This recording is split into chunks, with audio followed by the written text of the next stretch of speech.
8 سال کی عمر سے قرآن کریم کو حفظ کرنا شروع کیا، قرآن پڑھتے رہے، تہجد میں اٹھ کر قرآن یاد کیا، مغرب کے بعد یاد کیا، عشاء کے بعد یاد کیا، فجر کے بعد یاد کیا۔ میں قسم کھا کر کہتا ہوں کہ ایک مدرسے کا بچہ جتنی محنت قرآن کے یاد کرنے میں کرتا ہے اتنی محنت کوئی اور کالج کا اسٹوڈنٹ بھی نہیں کرتا۔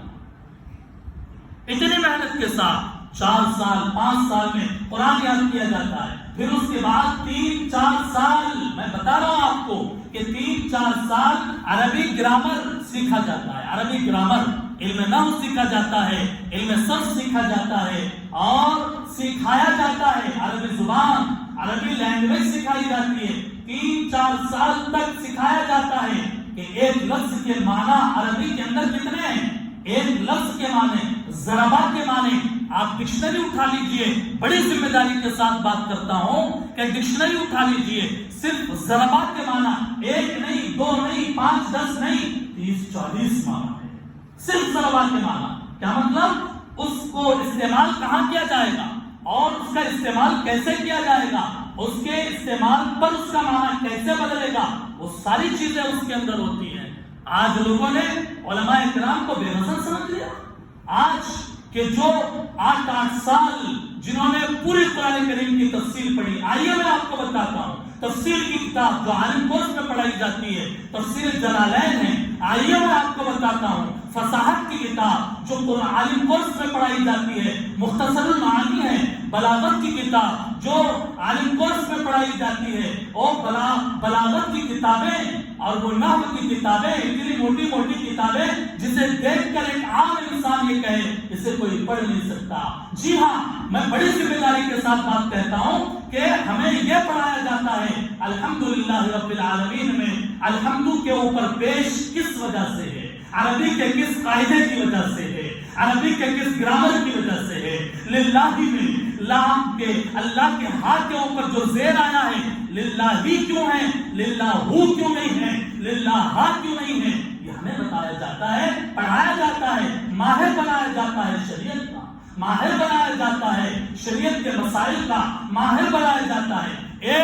ایک مسائل کی کتاب نہیں، پہلے سال عالم کورس کے اندر مالا بدھا پڑھائی جاتی ہے، دوسرے سال عالم کورس کے اندر نور العزا پڑھائی جاتی ہے، تیسرے سال عالم کورس کے اندر کیا جائز کیا ناجائز، نماز کیسے پڑھنا چاہیے اور زکوٰۃ کیسے نکالنا چاہیے، حج کیسے کرنا چاہیے، روزے کے مسائل کیا ہیں، کن چیزوں سے روزہ ٹوٹتا ہے، کن چیزوں سے روزہ مکروہ ہوتا ہے اور کن چیزوں کی وجہ سے روزہ صحیح ہوتا ہے، کیا چیزیں کرنے کی گنجائش ہے، حج کیسے کرنا چاہیے، زکوٰۃ کیسے دینا چاہیے، نماز کیسے پڑھنی چاہیے، نماز میں ہاتھ کہاں اٹھانا چاہیے، کہاں باندھنا چاہیے، اور قاعدے کے اندر کیا پڑھنا چاہیے، اور اس کے علاوہ بے شمار مسائل زندگی کے ہیں۔ میں کہہ رہا ہوں پہلے سال سے لے کر تیسرے سال میں قدوری اور چوتھے سال میں شرح وقایہ، 5ویں سال میں ہدایہ، 6ٹھے سال میں ہدایہ، کہ جو کتاب ہدایہ شریف ہندوستان کے سپریم کورٹ کے لائر کو اسلامک لا پڑھانے کے لیے پڑھائی جاتی ہے، اسلامک لا سکھانے کے لیے جو کتاب جی لا کے اسٹوڈنٹس کو بتائی جاتی ہے ہدایہ شریف، وہ کتاب ہم نے 3 جلدوں میں، ہم نے کا مطلب علماء کہ 3 جلدوں میں پوری اتنی موٹی کتاب اس کے اندر بیان کیا جاتا ہے، اور پھر اس کے بعد تفسیر، پھر اس کے بعد ترجمہ، اور پھر اس کے بعد حدیث کی کتابیں۔ آئیے حدیث کی کتاب، پہلی کتاب مرقات المفاتیح، پھر مشکات المصابیح، اور پھر ترمذی، پھر بخاری، اور پھر ابو داؤد، پھر نسائی، صحاح ستہ، اور پھر اس کے بعد میں مفتی بنایا جاتا ہے۔ مفتی کا مطلب پورے دنیا کے ورلڈ کے اندر جو مسائل چل رہے ہیں، ان مسائل کے اندر 1400 سال کا وقت گزرا، اللہ کے نبی صلی اللہ علیہ وسلم کو آئے ہوئے 1400 سال کا وقت گزرا، ان 1400 سال کے بعد آنے والے اس وقت کے پریزنٹ مسائل، ایروپلین پہلے تھا اللہ کے نبی کے زمانے میں،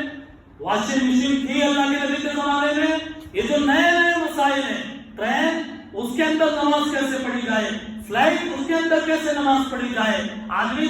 گاڑی پہ سوار ہو کے جا رہا اس کے اندر کیسے نماز پڑھی جائے، اس وقت کے نت نئے مسائل اور نت نئے اور جو طریقوں کی جو چیزیں آ رہی ہیں کے اندر امت کی رہنمائی کیسے ہونا چاہیے یہ مفتی کورس کے اندر بتایا جاتا ہے. یہ بات میں اس لیے بتا رہا ہوں کوئی اپنی بڑائی یا کسی کی بڑائی کے لیے نہیں، بلکہ اس لیے بتایا جا رہا ہے کہ ہمارا ذہن صاف ہو جائے کہ علماء کچھ نہیں ہے یا علماء کچھ نہیں جانتے، اور جس کو قرآن تجویز سے پڑھنا نہیں آتا وہ کوئی کلپ دیکھ کر اور عالم کو چیلنج کرے، وہ کوئی کلپ ویڈیو کا دیکھ کر اور کوئی حدیث کے ہزاروں حدیثوں کے اندر ایک حدیث کو لے کر وہ کسی بھی مسئلے میں پوری حقیقت کی تک گئے بغیر، پورے لفظ کی، پورے ورڈ کی حقیقت کے تہ میں گئے بغیر آدمی اگر یہ کہتا ہے کہ یہ غلط ہے وہ غلط ہے، میرے بھائیوں کچھ غلط نہیں ہے، ہماری سوچ غلط ہے. کچھ غلط نہیں ہے کہ ہمارے پہچاننے کی کا طریقہ غلط ہے کہ جس کو حدیث کے اندر کہا گیا علماء انبیاء کے وارث ہیں، اور آپ کہتے ہیں جو کالج کے اسٹوڈنٹ ہیں اور جو جس کو تھوڑا بہت الف با تا الفابیٹ کے تھوڑے سے ترجمہ معلوم ہے، عربی کا ترجمہ دیکھ کر آپ یہ کہتے ہیں کہ جسے نبی نے انبیاء کا وارث کہا، آپ کہتے ہیں کہ یہ وارث نہیں ہے، یہ خائن ہے، یہ وارث نہیں ہے، یہ غدار ہے، یہ وارث نہیں ہے، بلکہ اسے کوئی مسئلہ ہی نہیں معلوم ہے، یہ جو کر رہا غلط کر رہا اور یہ جو کر رہا ہے یہ غلط کر رہا ہے. میرے بھائیوں اس طریقے کو بدلنا پڑے گا، یہ طریقہ بدلنا پڑے گا، یہ سوچ بدلنی پڑے گی. انما یخشی اللہ من عبادہ العلماء، قرآن نے کہا اللہ سے ڈرنے والے علماء. قرآن نے کہا کیا جاننے والے اور نہیں جاننے والے برابر ہو سکتے ہیں؟ اللہ پوچھ رہے ہیں هل يستوي الذين يعلمون والذين لا يعلمون. اللہ فرما رہے ہیں يرفع الله الذين آمنوا منكم والذين اوتوا العلم درجات، کہ اللہ تعالیٰ نے جن کو علم دیا ہے ان کے درجات کو بلند کیا ہے. اللہ نے فرمایا علم روشنی ہے، علم روشنی ہے اور جہالت اندھیرا ہے. جنہیں روشنی ملی کیا ان کے برابر ہو سکتے ہیں کہ جن کے پاس علم کی روشنی نہیں، علم کی حقیقت نہیں، حدیث کی حقیقت نہیں، سنت کے معنی کا ادراک نہیں، قرآن علوم سے واقفیت نہیں؟ میرے بھائیوں، میرے بزرگوں، آپ سمجھیے گا اسپین کے اندر جو انقلاب آیا، باتیں بہت ہیں. اسپین کے اندر جو انقلاب آیا، جو مسلمانوں کو کاٹا گیا، ان کے جو ایمان کی کمزوری کا سبب بنا، وہ سبب یہ بنا امت کو علماء سے کاٹ دو، امت کو علماء سے کاٹ دو. امت کا رشتہ اور علماء کا جو رشتہ ہے، یہ جو جوائنٹ سسٹم ہے اور یہ جو اعتماد کی چیز ہے کہ اللہ کے نبی صلی اللہ علیہ وسلم کے زمانے سے لے کر آج تک جو دین کی حفاظت کی ہے کس نے کی ہے بتائیے؟ اللہ کے نبی صلی اللہ علیہ وسلم سے دین کی حفاظت کرنے والے صحابہ، اور اللہ کے نبی کے بعد صحابہ کے بعد تابعین، تابعین کے بعد تابعین کے بعد اولیاء اللہ. ہر 100 سال میں حدیث میں ہے، ہر 100 سال میں اللہ تعالیٰ ایک مجدد پیدا کرتے ہیں جو دین کو صحیح معنی میں پیش کرتا ہے. یہ سلسلہ در سلسلہ، یہ کڑی در کڑی، یہ زنجیری سسٹم ہے، سینہ بسینہ، علم در علم ہوتا ہوا اللہ تعالیٰ نے اس دین کی حفاظت کے لیے علماء اکرام کو چنا ہے، علماء اکرام کو چنا ہے. اس قرآن کی حفاظت کے لیے اللہ تعالیٰ نے حافظوں کو چنا ہے. آج دیکھیے نا رمضان المبارک میں ہر مسجد میں قرآن کریم کی تلاوت ہو رہی ہے، سبحان اللہ. ہر مسجد میں جہاں خواتین کا نظام بن جاتا ہے وہاں پہ بھی حافظ صاحب جی، ایک چھوٹا بچہ 10 سال کا، 8 سال کا، 11-12 سال کا، 15 سال کا بچہ آتا ہے اور الف لام سے لے کر والناس تک تلاوت کر دیتا ہے. یہ معجزہ ہے میرے اور آپ کے نبی حضرت محمد صلی اللہ علیہ وسلم کا. اللہ تعالیٰ نے فرمایا میں قرآن کو زندہ رکھوں گا،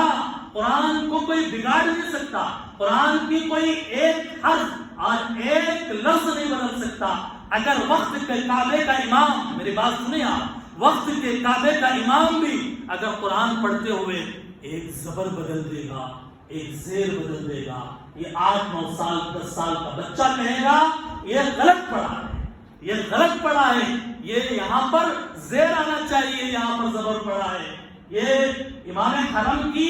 توہین کے لیے میں نہیں بول رہا ہوں، اس کو اس معنی میں مت لیجیے، بلکہ یہ بتانے کے لیے بول رہا ہوں اللہ نے معصوم بچوں کے دلوں کو قرآن کی حفاظت کے لیے کیسے چن لیا ہے. اسی لیے شاعر نے کہا اور بڑی زبردست بات کہی، کہا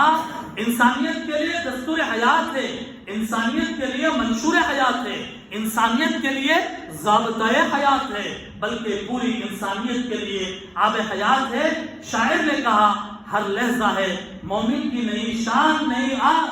ہر لحظہ ہے مومن کی نئی شان نئی آن، کردار میں گفتار میں اللہ کی برہان، یہ بات کسی کو نہیں معلوم کہ مومن قاری نظر آتا ہے حقیقت میں ہے قرآن،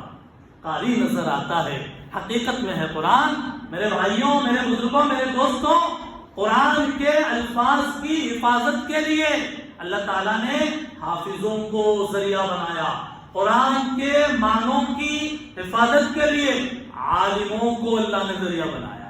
سمجھ رہے ہیں آپ؟ دین پر ہم کو عمل کرنا ہے نا، اور بغیر دین پر عمل کیے ہوئے کامیابی نہیں ملنے والی۔ اور دین 1400 سال پہلے محمد عربی صلی اللہ علیہ وسلم جو لے کے آئے، کہ جس کی حفاظت صحابہ نے، جس کی حفاظت تابعین نے، جس کی حفاظت تبع تابعین نے، جس کی حفاظت امام ابو حنیفہ رحمۃ اللہ علیہ نے، جس کی حفاظت امام شافعی رحمۃ اللہ علیہ نے، جس کی حفاظت امام احمد ابن حنبل رحمۃ اللہ علیہ نے، جس کی حفاظت امام مالک رحمۃ اللہ علیہ نے، اور جس کی حفاظت وقت کے اولیاء اللہ، سلسلے کے وقت کے قطب، وقت کے ابدال کرتے آئے، اور آج تک اللہ تعالیٰ نے یہ نظام چلایا کہ علماء کو زندہ کر دیا۔ اور جب قیامت آئے گی اللہ کہیں گے علماء کو اٹھا لو، علماء کو اٹھا لو، اور جب علماء اٹھ جائیں گے دنیا سے دین جاننے والا ختم ہو جائے گا، اور ایک جاہل، ایک ان پڑھ، ایک گنوار گدی پر بیٹھ کر کہے گا صاف صاف کھلے عام ڈنکے کی چوٹ، وہ کہے گا یہ چیز حرام ہے، حالانکہ اللہ کے قرآن میں اس کو حلال کہا گیا۔ جب علماء کو اٹھا لیا جائے گا، ان اللہ یرفع بہذا العالم، یہ اللہ تعالیٰ دنیا کو اٹھا لیں گے، اور ختم دنیا سے علم کو اٹھا لیں گے، یعنی علماء کو ختم کر دیا جائے گا۔ یہ حفاظت کا جو نظام ہے میرے بھائیوں، بات بتانے کا مقصود یہ ہے کہ کوئی بھی مسئلہ ہو، کوئی بھی نماز کا مسئلہ، کوئی بھی روزے کا